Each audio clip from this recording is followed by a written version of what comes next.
Hello and welcome to Merlin's Manor as I go over my top 10 games that were released in 2024.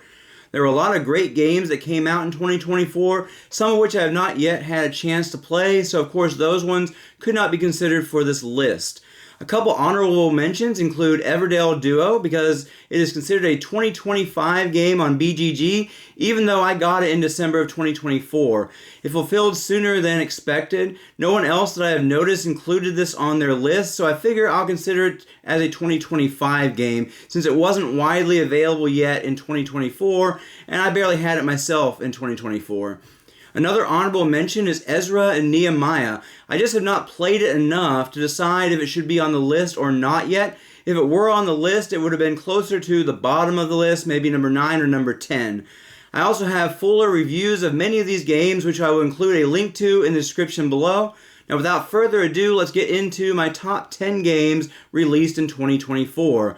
At number 10 is Gloomhaven, Buttons and Bugs, which is a streamlined, small box, solo-only version of Gloomhaven. They traded out cards as attack modifiers for a track that gives 3 potential modifiers with dice rolling to determine which modifier will be applied. There's also dice rolling to determine which attacks monsters will do. This game is much tighter than the original Gloomhaven since you only have 4 double-sided cards, 8 actions in total.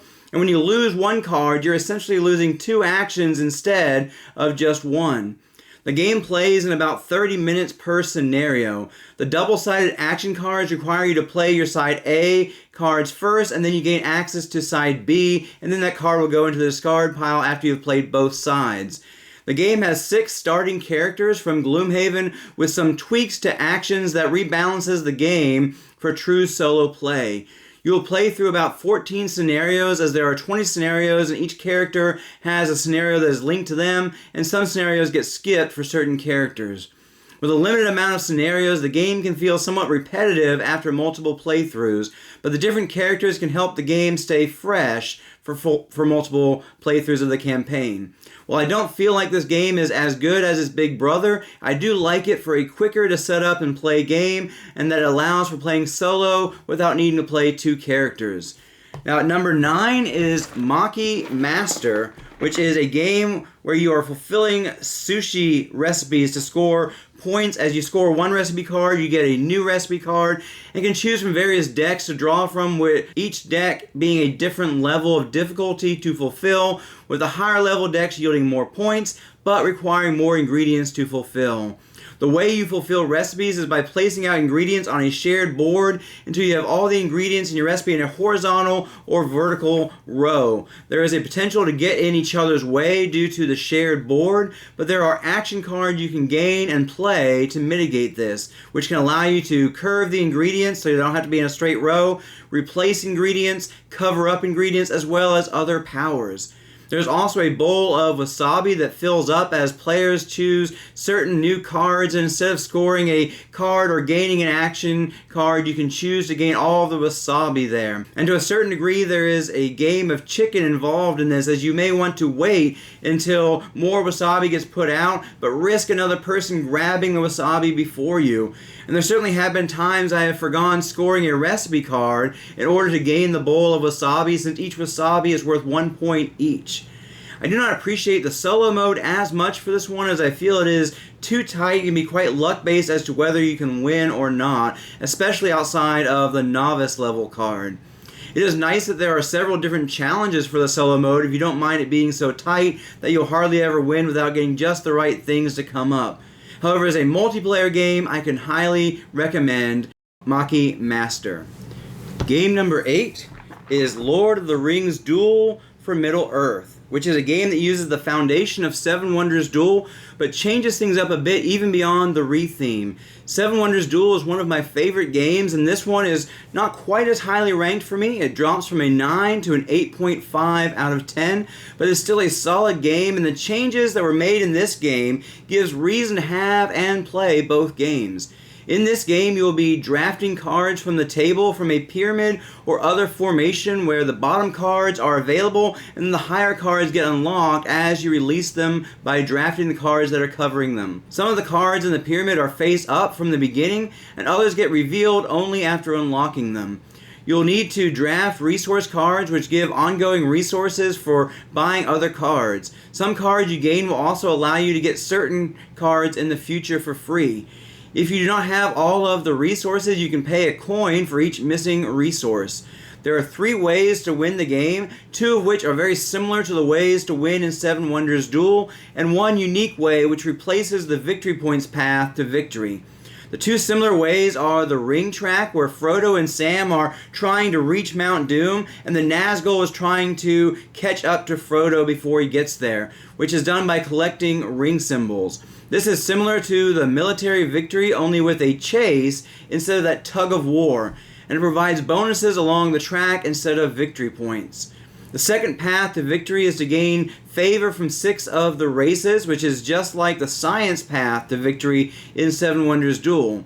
Finally, the third way, which is quite different from Seven Wonders, is an area control game. In this, you are trying to gain control of all 7 areas by having either a tower or at least 1 person in each area. You place towers by purchasing expensive tower tiles that place out a tower in a specific area, and then you gain a bonus as well. Cards allow you to place out people in one of the 2 areas, and when you place out people, they fight with opposing forces and take one another out, and any extras stay. So if I place 3 pieces where an opponent has 2, then we each lose 2, and my third piece will get to claim that area. If we each had 2, then no one would be left in the area. If you have either a person or a tower, it counts towards the goal here, and apart from certain effects, your tower will stay there for the game. Opponents can place pieces where a tower is, and both players will count as being in that region for the purpose of winning. If no one has won by one of these 3 conditions at the end of the game, then the player who has pieces in the most areas on the board will win. Now, personally, I prefer the victory point path to victory in Seven Wonders Duel over this new area control path, but I do enjoy this game still and certainly find that having this alternate path to victory gives this game a purpose to exist alongside Seven Wonders Duel outside of the theme alone. The next 2 games on the list are so close it was hard to decide which is next on the list, and ultimately I placed the one I had played more higher for now.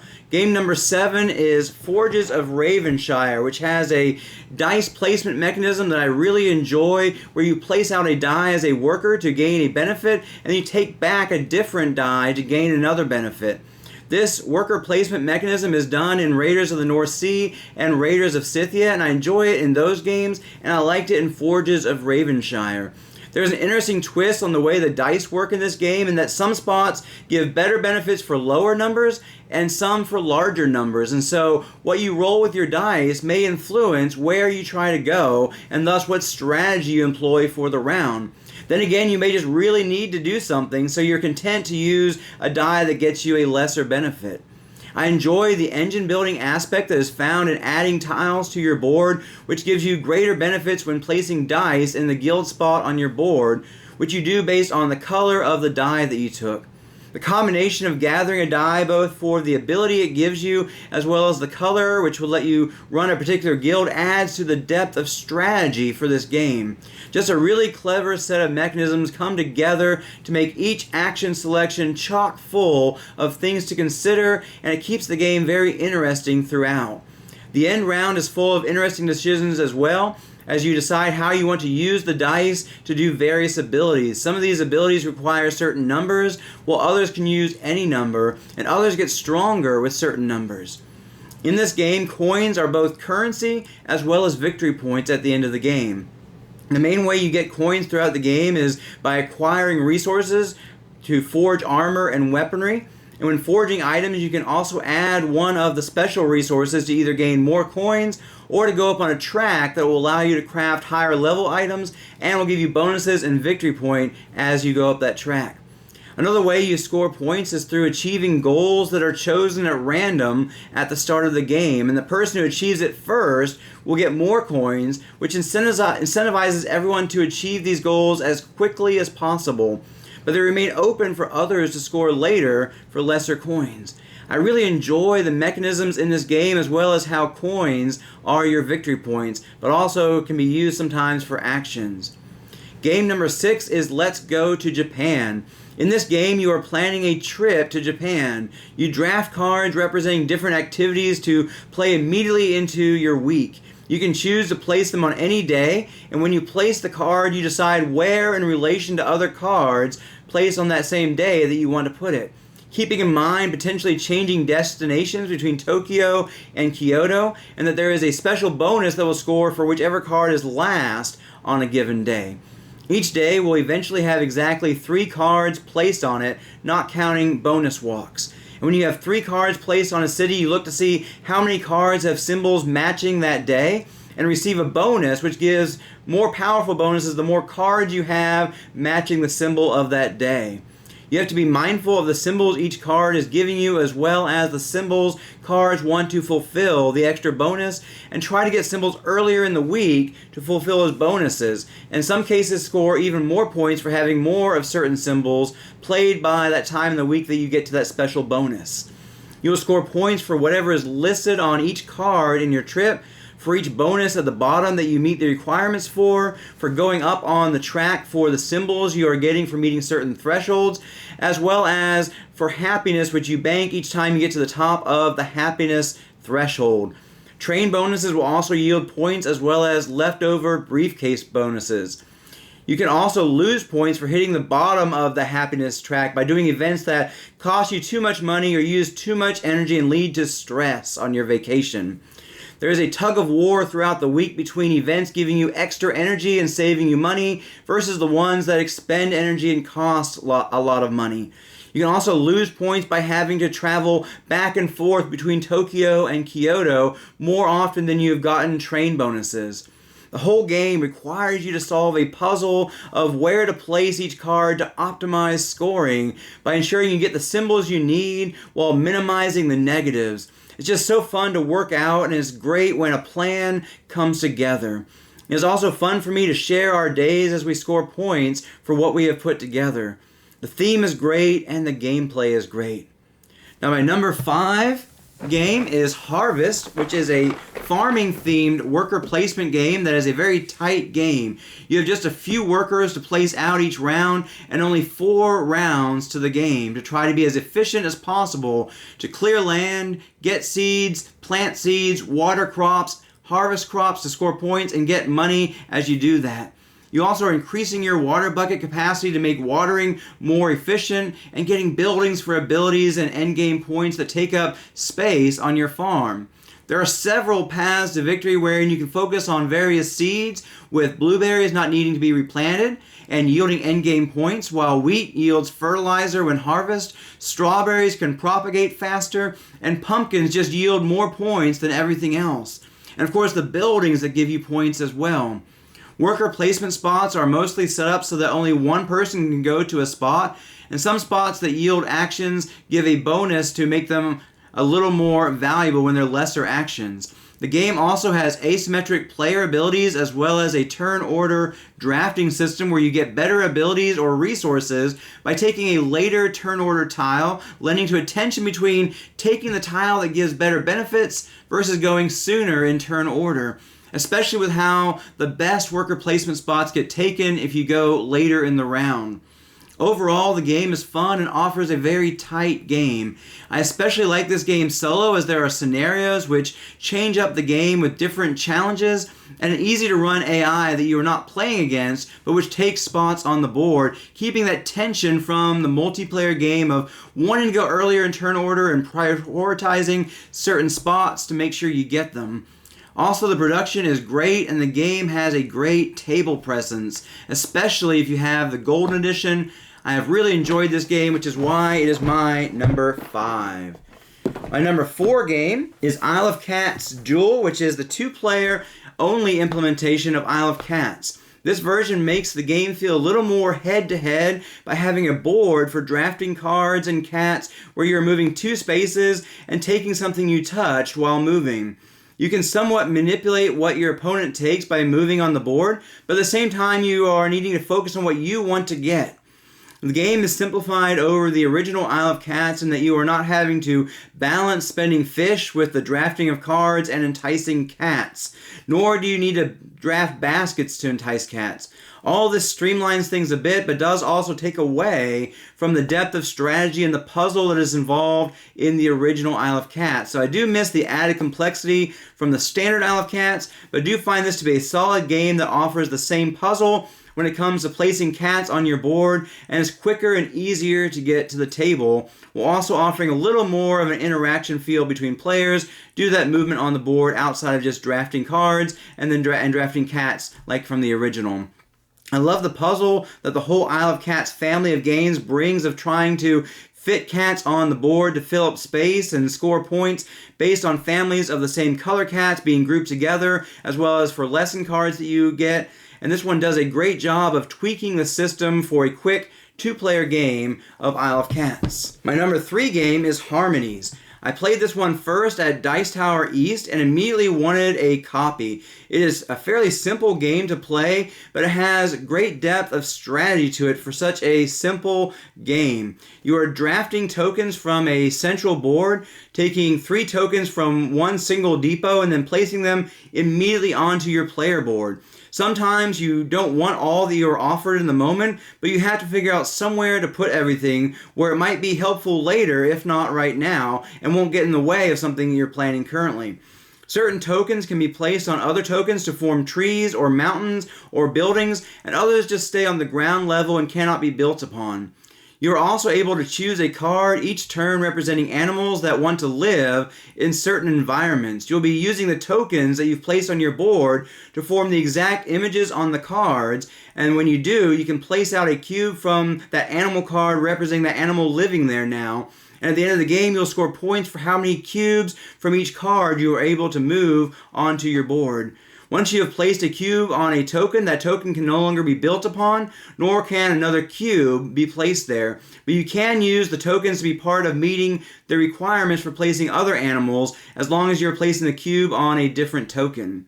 You score points for terrain based on different parameters, as well as scoring for the animals. The game ends whenever someone is down to 2 empty spaces, so you have to be careful not to spread out too much too quickly if you want to get more done. This is especially significant when playing solo and trying to beat your previous scores, since in multiplayer, if you trigger the end of the game, you all still had the same amount of turns and scores will be relative overall. But in that solo mode, you really want to extend it as far as you can to score the highest you can. This game offers a great and fun puzzle to solve to maximize points both from terrain and from animals. There are 2 separate sides to play on which offer slightly different gameplay. There's also a small module included in the game where you add spirits which change up the game even more. My number 2 game is Slay the Spire. This is also a game I played first at Dice Tower East and then felt the need to rush out and get this one as soon as it was available. I had not played the video game prior to playing the board game, and this encouraged me to play the video game until I could get the board game because I enjoyed the board game so much. I love both versions of this game, and while the video game is quicker to play and so it's easier to play more often, I still enjoy playing the board game both cooperatively and solo. The game is a roguelike deck-building game where you play as one of 4 characters, and you will fight against monsters to gain more cards to get stronger. The cool thing about this game is that each player not only has their own unique starting deck, but their own unique card reward deck. So each character has its own unique deck builds that are completely separate from the other ones. And the playstyles of the different characters all feel very different. Plus there are different builds you can focus on for each character, providing lots of replayability. As you ascend the spire, the game gets harder as the enemies get stronger. You also have a boss at the end of each act to face off against, which will really test how well you built your deck in combination with the relics and potions that you were able to pick up. There is a great progression involved in this game, both in each individual game as well as overall, since you unlock new cards as you play, as well as harder modes of the game whenever you win that you can choose to play. Or you can continue to play the less difficult ascension levels. The table presence of this game is great, especially if you get the deluxe version. One thing that sets this game apart from the video game version is that you can play cooperatively, which adds some extra dynamics to the game from solo play. But I still play it solo even despite the added setup time because it does offer slightly different gameplay while still feeling very similar to the video game. And my number one game released in 2024 is Wyrmspan. This is a game based on the engine of Wingspan, but with dragons and with several tweaks as well. This game is a little more complex than Wingspan. It contains a similar engine building style where as you get cards played in various rows, it will make that row stronger when you activate it. And you will still be activating rows as a primary way of getting resources. It also adds an extra action of excavating a cave before you can play a dragon, which will get you some immediate benefits. The game also adds hatchlings, which have some additional abilities to utilize. One of the biggest additions is the guild track. There are several ways to earn movement on the guild track during the game. As you move along the guild track, you gain resources, and at the top and bottom of the track, you will choose a powerful ability to activate, either an instant action or endgame points. I really enjoy the engine building in this game, just like I enjoy the engine building of Wingspan, where you can build up the power of your rows and then activate them for their benefits. This game incentivizes getting to the end of rows more than Wingspan, as there are powerful one-time abilities you can activate when excavating the final spaces in each row. I also like how in this game you will start each round with 6 new actions every time instead of getting fewer, and there are ways to earn more actions, as well as some dragons costing an extra action to play but typically being worth the extra action. You can also save over actions from one round to the next, as long as you don't go over 9 actions total after you add your 6 new actions. So if there are not any things you feel that are beneficial to do this round, you can hold over for the next round. The game also locks you out of activating the same row more than 3 times in a round, and each activation costs a little more, so you can't just run your engine several times in a round. Gone are the days of building up a powerful single row engine and then running it with every round action each round until the end of the game. This game, just like Wingspan, offers several paths to victory, including round goals, points on cards, points for cached resources, tucked cards, eggs, and game end dragon powers, as well as guild powers, and maybe more that I'm not thinking of in the moment. This game takes what Wingspan brought to the table and levels it up a notch when it comes to complexity and depth of strategy, which is why on my top games of all time list, it edged out Wingspan just a little bit to claim the number 5 spot on that list. And on this list, it takes the number 1 spot for games of 2024. So there you have it, my top games from 2024. What are your top games that came out in 2024? Let me know in the comments below. Also check out some of my other videos, including these reviews, or my top 25 games of all time video. Have a great week, and keep on gaming.